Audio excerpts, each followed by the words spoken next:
to Our Curious Amalgam, the weekly podcast brought to you by the Antitrust Law section of the American Bar Association. Our Curious Amalgam explores the fascinating and increasingly overlapping world of competition, consumer protection, data protection, and privacy law. Each week, we bring you leading global experts on the most compelling issues of the day. Enjoy the show. Welcome to Our Curious Amalgam. I'm Alicia Downey. And I'm Anora Wang. And this is our 250th episode. The title of today's episode is, How Are We Celebrating Our 250th Episode? A look back at the top episodes of all time. Today, we're having a family reunion of hosts who've worked on episodes of Our Curious Amalgam from the very beginning of the podcast in August 2019, along with some newer folks who joined this project more recently. What some listeners may not realize is that virtually all of the hosts of Our Curious Amalgam are volunteers. We're grateful to everyone for getting the podcast to this incredible milestone. And now I'd like to introduce one of the original hosts, a current host, and now my co-leader of the team that runs this whole show, Anora Wang. Anora, would you like to introduce the rest of the gang? Yeah, thanks, Alicia. First, let's welcome Matthew Hall. Hi, Anora from London. It's good to be here. Good to have you. Then we'd have Christina Ma. Hi, everyone. So happy to be back. It's a pleasure and privilege to be back with this team. We've been missing you. And then we also have Sergei Zaslavsky. Hi, Anora. It's great to be here with you today. Likewise. And then last but not least, we have Anant Raut. How are you? I'm good. Thanks, Anora and Alicia. It's been really interesting to comb through the archives of OCA for this episode, so I'm excited about this one. We all share the excitement. When we put this episode together, we looked at analytics that track the number of unique lessons and downloads over time. The episodes we'll be talking about today are among the top 5 most listened to episodes year by year since 2019. First of all, let's go to Matthew. What is your favorite show among the top 5 most listened to year by year? Thank you very much, Anora. I selected number 159, called What's Next for EU Competition Policy, the European Commission's Competition Policy Review. I recorded this in early 2022 with our co-host Jacqueline Phillips. Our guest on the day was Claire Jeffs, who's a lawyer at Slaughter & May here in London. We discussed the European Commission's November 2021 communication called A Competition Policy Fit for New Challenges. This was a document that DG Comp from the European Commission was asked to look at by the European Commission President when she came into office. And it provides a snapshot of the policy and enforcement initiatives which they were undergoing at the time and were looking forward to, and in particular against the background of the EU's policies on the green and digital transitions, which are, as listeners may know, the 2 big EU policies of the moment and looking forward. Perhaps unsurprisingly, DG Comp of the European Commission concluded that EU competition law is still absolutely at the heart of EU policy and still plays an important role in EU law. In more detail, the discussion considered the various topics which were looked at in the paper, so principally merger control, antitrust enforcement, and EU state aid, and how they are flexing and adapting to the changed situations of the time. Also, the paper looked at ongoing legislative reforms, which included the Digital Markets Act, which, as people probably know, is aimed at gatekeeper tech platforms, and also the Foreign Subsidies Regulation, which looks at subsidies awarded to companies by non-EU member states. So I won't go into all the detail, but merger control looked at issues including referrals to the Commission of cases. Antitrust enforcement looked at enforcement in green and digital areas, of course. And state aid, again, it looked at how this Commission was dealing with the transition to the green agenda. Just to finalize my summary, looking a bit at an update, I think, as probably everyone knows, competition enforcement indeed continues to be robust and relevant in the EU. The DMA, the Digital Markets Act, is now in force. The Foreign Subsidies Regulation is in force. Article 22 referrals, this controversial ability of the Commission to grab mergers which are below perhaps all thresholds in the EU, including member state thresholds, is actively in use. The Commission has published new guidelines in the vertical and horizontal area, which are considered in that paper. And the Commission continues to look and approve lots of state aid in relation to the green transition, including, just for example, green hydrogen projects, battery technology projects, and wind power projects. So those are some of the things which have happened since the date of that document. Yeah, I would note this is among the top 5, the most listened to shows in 2022. And again, we just had the update from Matthew for the 2023. I wonder if we're going to make another show in 2024, which would still be ranking that top in all of the shows that we have been putting out, because this is like a major achievement. I may be biased, but I think we have great competition for great content over the year. Does anyone else has anything to say about this episode? Matthew, in the episode, you mentioned a couple of times that we discussed in great detail the Article 22 referral in our sister podcast. And I want to thank you for plugging the podcast. You never mentioned the podcast, so I feel like I should let our listeners know that we were talking about trust and trade. We did a whole episode on Illumina Grail. And what jumped out to me in looking back at this episode is that a lot of the fears about the use of Article 22 referrals have not been borne out. We haven't seen the Commission just pluck up all kinds of mergers. So it's been an interesting power for them to have, but we've seen them use it fairly judiciously, is my take on that. I agree, Anant, and I think the European Commission, DG Comp, is very careful to make that point. They've looked at a lot of transactions potentially or quite a few transactions for potential referral. They've received a lot of papers or contacts about potential transactions, but as you say, it hasn't been massively used. But I think also it's fair to say that it definitely needs to be taken into account whenever one is considering the potential merger analysis in a live transaction. It almost certainly injects a lot of uncertainty into all these processes. And I think a theme that will come out over the course of this episode is just increased uncertainty in the regulatory environment, increased aggressive enforcement globally, which I think probably segues a little into what I had identified as a top 5 episode, which was episode 107. How far can you go? U.S. merger enforcement under Section 2 of the Sherman Act. That was with Corin Wong Irvin, first posted March 22nd, 2021. I think we're seeing regulators use all the tools in their toolbox in new ways, right? Article 22 revived, Article 102 revived in Europe, and in the U.S., arguably Section 2 has been revived most recently with DOJ's case that is presently, it's November 15th, 2023, when we're recording this, presently on trial on a Section 2 claim. FTC recently brought a case against Amazon. That episode talks about the Microsoft case, which is heavily featured in both the Google and we'll see in the Amazon case, and also discusses an ongoing Section 2 case against Facebook that sort of combines Section 2 and Section 7 and the exact scope of Section 2. So for those who are trying to better understand the history of Section 2, the scope and metes and bounds of Section 2, certainly encourage you to listen to that episode as it informs both the Google and Amazon cases as well. I'll note this show that Christina just mentioned, number 107, is among the top 5 of 2021 most listened episodes. Since we're going, unless anyone has more to say about that, I probably would turn to Sergei, who has one of the top shows in 2020.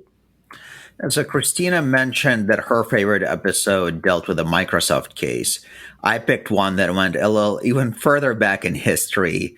I'm highlighting number 74, Will the Past Repeat Itself? Understanding the Implication of the Government's Case Against IBM. This was an episode that John Roberti and Anora Wang recorded in 2020, and the guest was Randall Picker from the University of Chicago Law School.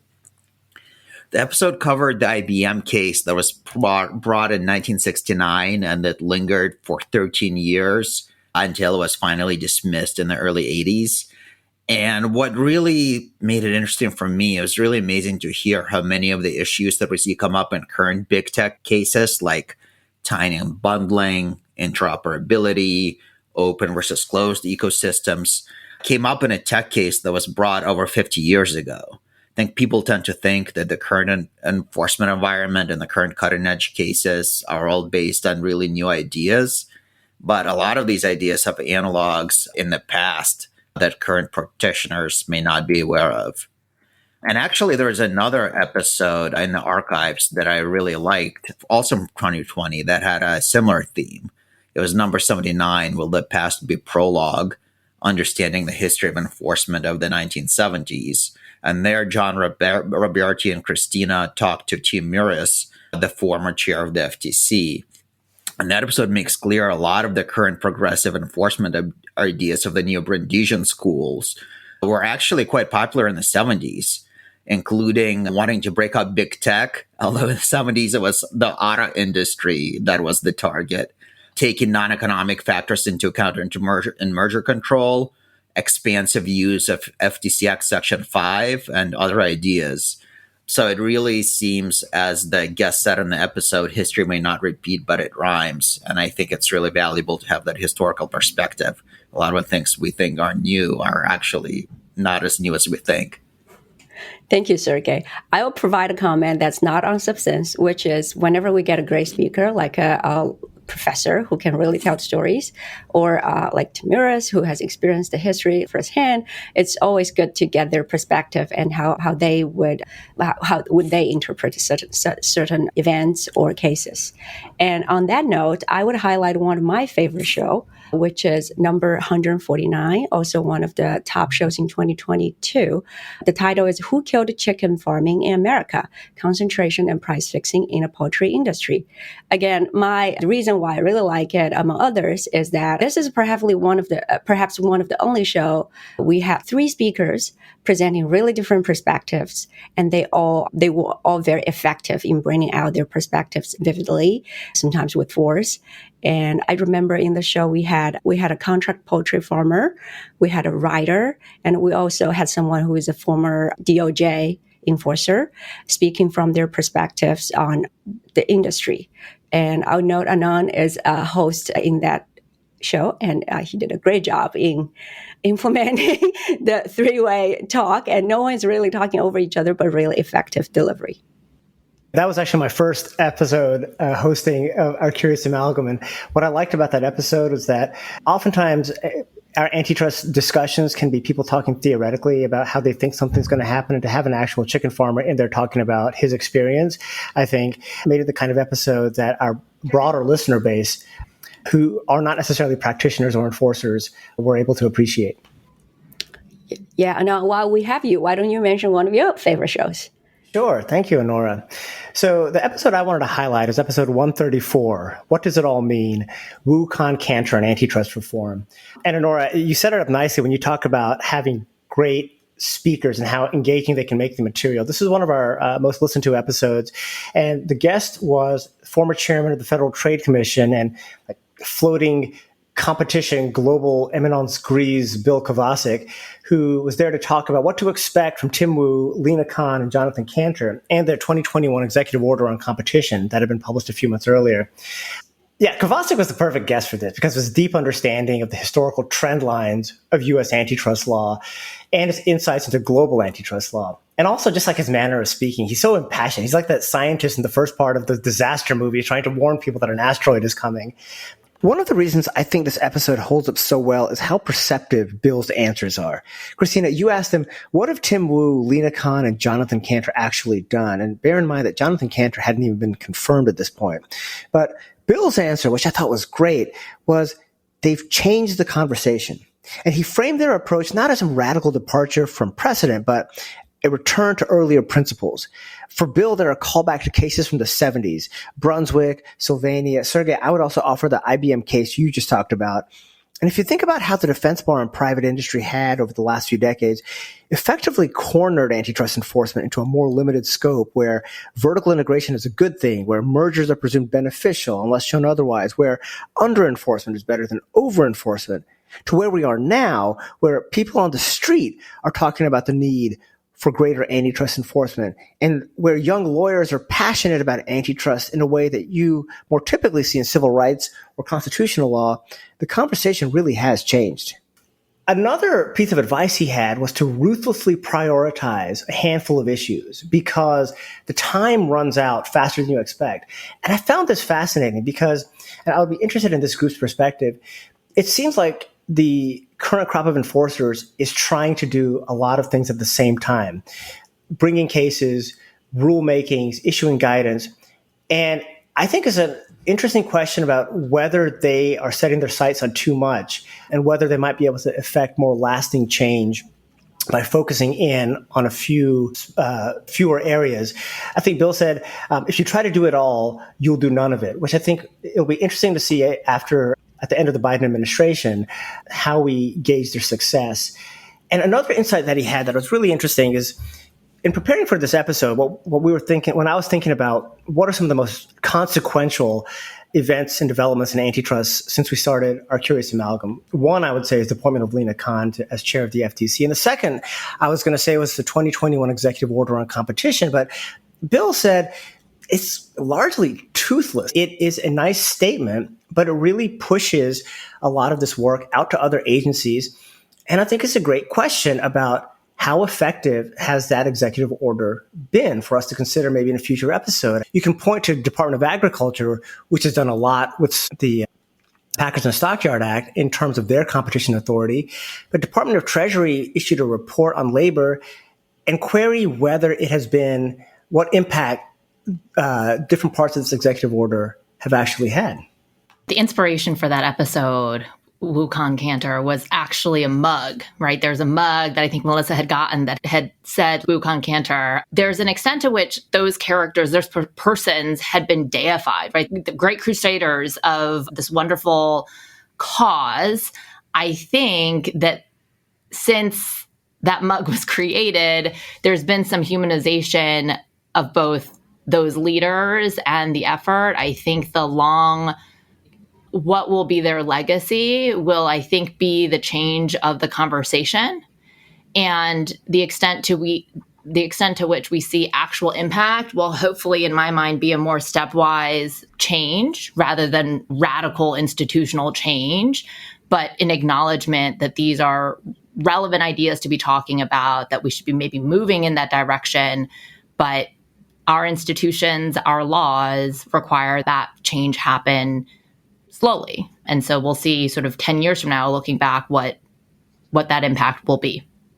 Well, thank you for the comment. I think one theme that maybe we subconsciously have touched is whether some of the predictions have borne out to be right. Maybe one day we can do a looking back and see if any of that guest speakers have given us major predictions, but that doesn't really borne out, right?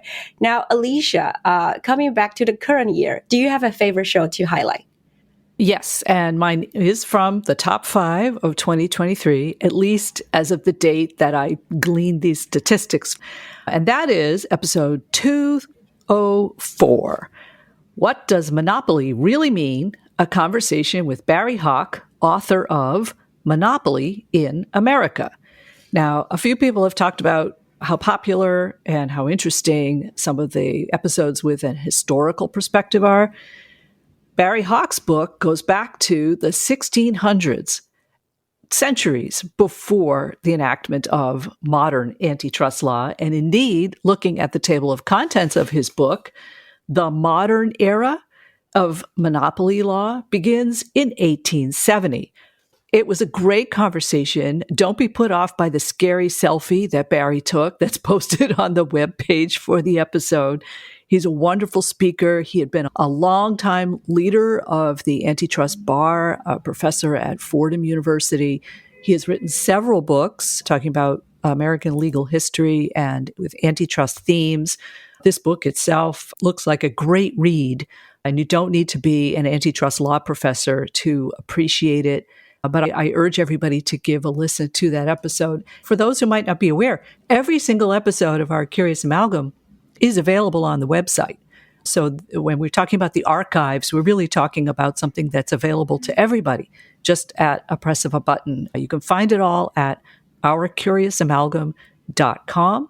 I encourage everybody to give a listen to not only the episodes that we've highlighted here, if you haven't already, but to anything else that looks interesting. You'd be surprised how many of them are not so dated. And with that, maybe we can turn to the next thing we wanted to talk about, speaking on the theme of what's in the archives. Not every episode is lucky enough to get as much exposure and listenership as some of the ones we've been talking about. We still don't know the reasons. Could be the topic, could be the time of year. But we asked all of our hosts to see if they could go back and identify any episodes that are undiscovered gems that they would really recommend that people make an effort to listen to. And along that vein, I wondered if, Nora, did you have one that you wanted to? Yeah, I jumped to this anyway because I think the title of that episode may be a response to what you were leading with. Some of the shows just did not fairly get their listenership. The show that I want to highlight as an archive gem is number 28. It's called Why Always Not Fair. Maybe that's why it's not listened as much. That phrase is not in the title. It's called Why Always Not Fair, 4 Tips for Complying with Established FTC Advertising Principles. It's a really great show. I had a lot of enjoyment when doing it, not because we had a great speaker and we got some like rhymed phrases to describe principles. And also it's just because consumer protection is an area compared to antitrust is somewhat undercovered on our show. And we admit it's something that we are working hard to improve. I'm just really glad whenever we get a great show covering consumer protection, data and privacy. Again, that's a great content. I encourage all to listen to it. Anyone else has something to shout out to and to highlight and encourage people to listen to more? Matthew? Sure, Alicia. I will highlight number 19, which was one of the early episodes I recorded and, of course, one of the early episodes for Our Curious Amalgam. It's called So What's the Loss? An Economist's Take on Private Antitrust Litigation Outside the US. The guest here was Matt Hughes, who is an economist at Alix Partners in London. I really enjoyed re-listening to this episode for the purpose of this episode. The main thing that came out of it when listening it again for me were his thoughts on how to understand what an economist does in private antitrust cases, whether you're acting on the defense or the claimant side. He reminded us that a good economist working on these cases needs to be able to explain the data, the methodology, the results, the sensitivity analysis, etc., all in plain English. Why his or her analysis is different from another economist's, why he took a particular approach, which is more robust.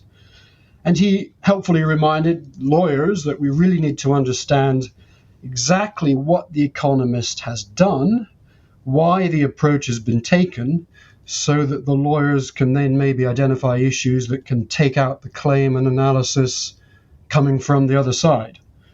So those were interesting thoughts and reminders which came out of it for me. Maybe that's a theme. We have another show to highlight that's with an economist, or is it multiple economists as guest speaker, Christina? Sure. I did want to highlight episode number 18, one right before the one that Matthew highlighted, entitled What Did the Numbers Say? Using Data as a Cartel Compliance Tool, which was actually with 2 E&Y partners who had focused on helping clients develop antitrust compliance programs to help them identify when there may be criminal misconduct happening in their corporations and how to use data to identify that criminal conduct. I think one of the biggest changes globally over the last year may just be the prevalence of AI as a talking point, as a buzzword. But many of us don't realize that sort of the technology undergirding AI, ChatGPT, has been around for a very long time. Machine learning has been around for a very long time. And as we think about both the promise and the dangers, and focusing more on the promise, I think that there's a lot to be said about how AI can be used in these compliance programs. And this episode is a great preview on how it's done, sort of brass tacks. The other reason why I think I really like the episode is because it does bring on guests who are a little outside of our usual pool of participants, who come in with a very different and interesting perspective. And then I'll also note just a recent update. The DOJ recently announced a compliance program for acquirers who discover criminal misconduct in the acquired entity within the initial 6-month period after the acquisition closes. And that's not a lot of time in a large cross-border multinational transaction. And so using data, using AI to identify that criminal misconduct in that initial safe harbor period, I think becomes increasingly more critical. Thank you, Christina. Let's do a lightning round. And perhaps the choice of topic is not really suitable for lightning round, because we're going to ask each of you to give us, in your perspective, one of the most interesting developments in antitrust, consumer protection, and maybe data and privacy since episode 1 of Our Curious Amalgam that's aired in August 2019. Who wants to go first? Why don't I start? And I think this was definitely something that was clearly announced in the executive order that we were talking about earlier, and it has definitely come to pass, perhaps not in the way everybody expected. And that is the increased focus by the U.S. Antitrust agencies, both DOJ and FTC, to enforce antitrust laws with respect to markets for labor. And I include this in the no poach cases, which have now, if not finally fizzled out, but really ended with a whimper, less than the bang everybody thought. But nevertheless, when I teach my law school class, I have now included the fact that we have and I realize this is 2016, but we saw this carried forward, the guidance for HR professionals in terms of avoiding wage fixing and manipulation of labor markets, and that maybe that's a logical extension of that previous work by DOJ. But I think that people and companies need to be more aware of the fact that antitrust can, in fact, be brought to bear on labor markets as well. So that's my choice. Thank you for that. Sergei, maybe you have something to say? Sure. So I think a really interesting trend has been seeing this progressive antitrust movement more from just an interesting academic discussion when we started doing the show. We used to academic papers, see it come up in conferences, to really be an enforcement policy for FTC and the DOJ. But one thing that I've also found real interesting is even though FTC and DOJ have been bringing cases that reflect these more aggressive ideas, at least so far, it may still be early days, the courts have not been that receptive to some of the more progressive antitrust theories. For example, if you look at merger enforcement, historically, the agencies have had a lot of success challenging horizontal mergers in court. But if you look at vertical merger challenges of mergers involving potential competitors, the track record in court has not been nearly as good for the agencies for those types of cases. And I think that's somewhat indicative of other more non-traditional enforcement theories as well.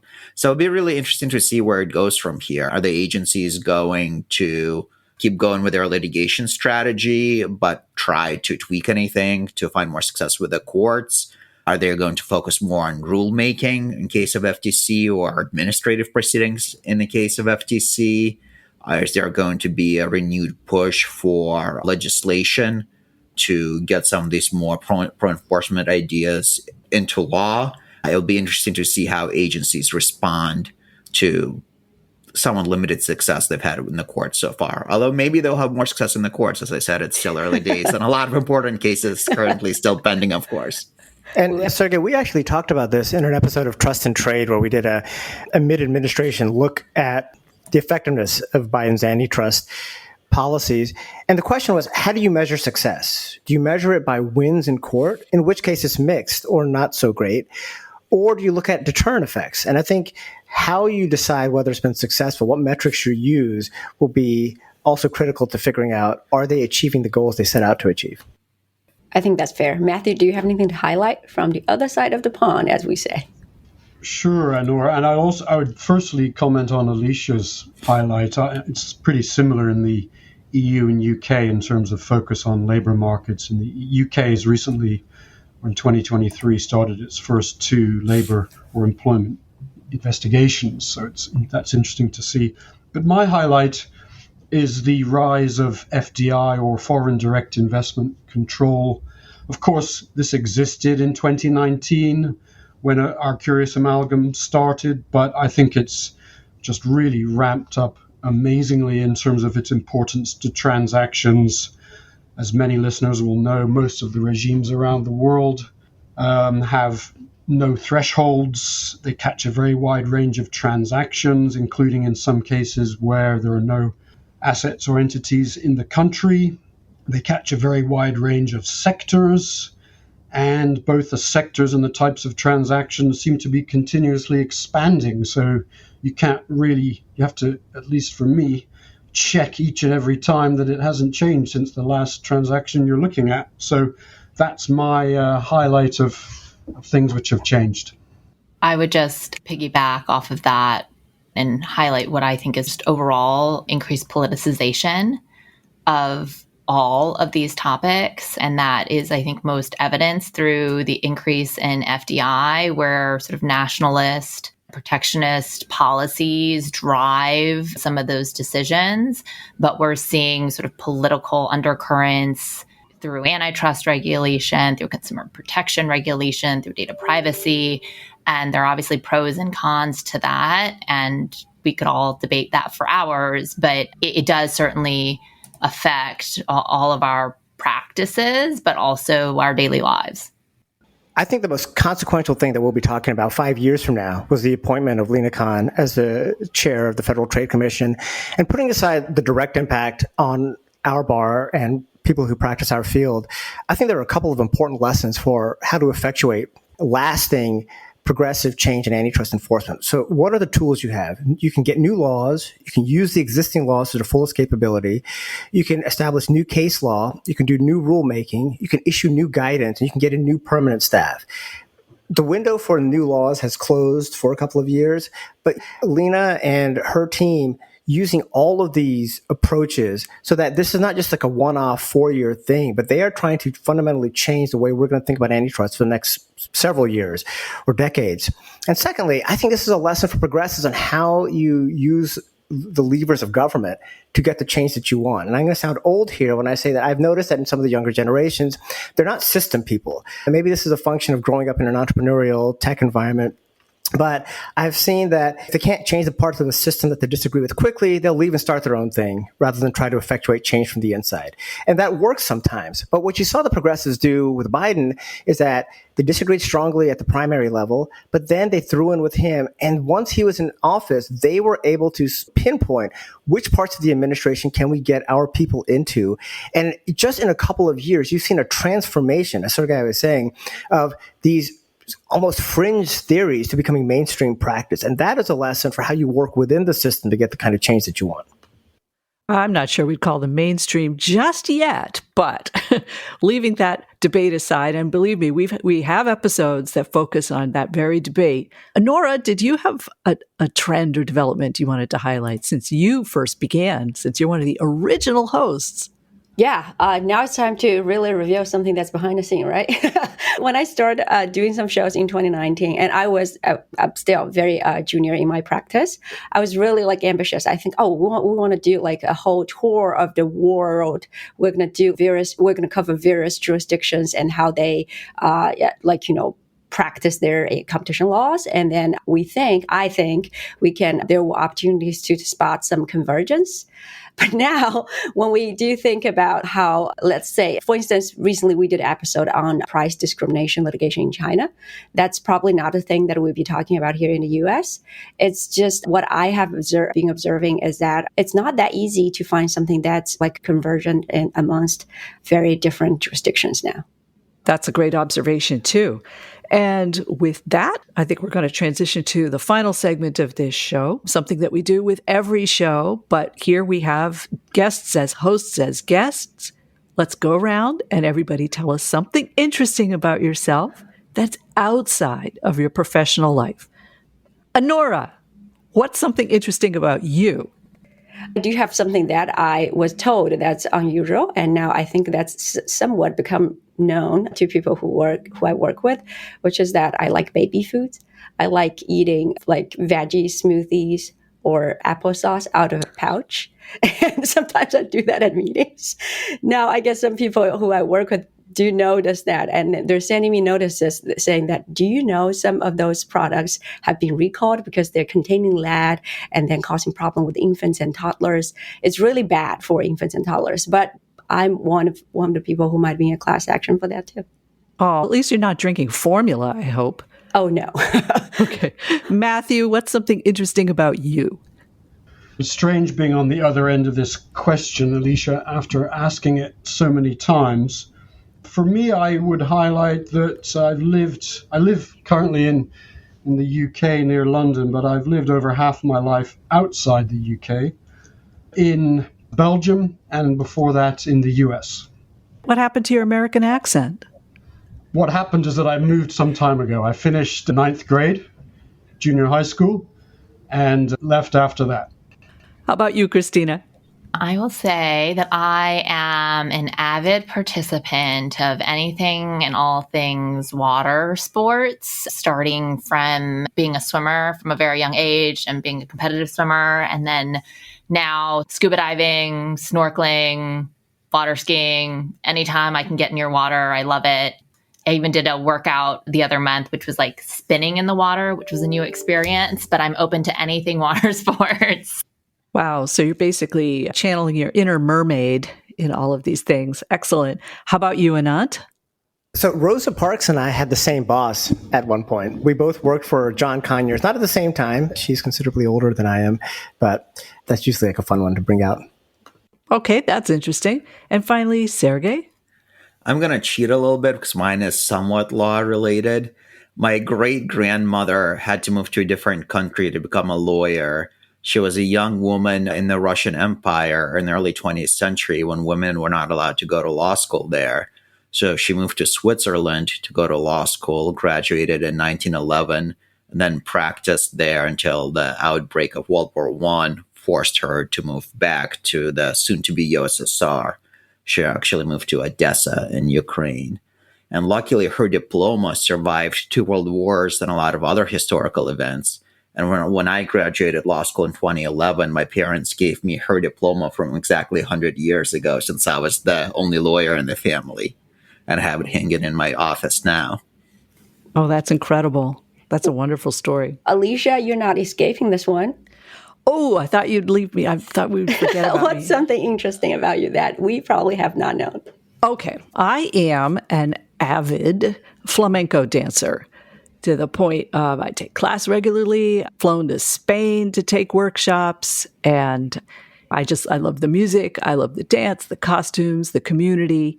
So that is where I find my joy outside of my professional life. Thank you for that. And also thank you for the highlight of what people don't know about Christina: water sports and flamingo dances, while at the same time I'm drinking baby foods out of a pouch.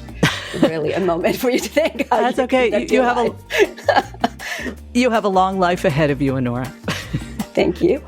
And on the subject of interesting things, if you have an interesting idea for an episode of Our Curious Amalgam, did you know that you can submit your suggestions by going to the website, ourcuriousamalgam.com, and opening up the yellow bar that says, "What are you curious about?"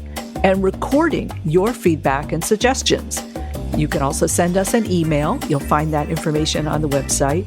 We have definitely done several episodes based on ideas submitted by listeners, so we encourage you all to do the same. Before closing the show, we want to thank Paula Balnoa and Blake Althen and their colleagues at Human Factor who have been patient with us. They provided production, audio engineering, and marketing support since we started getting curious about podcasting.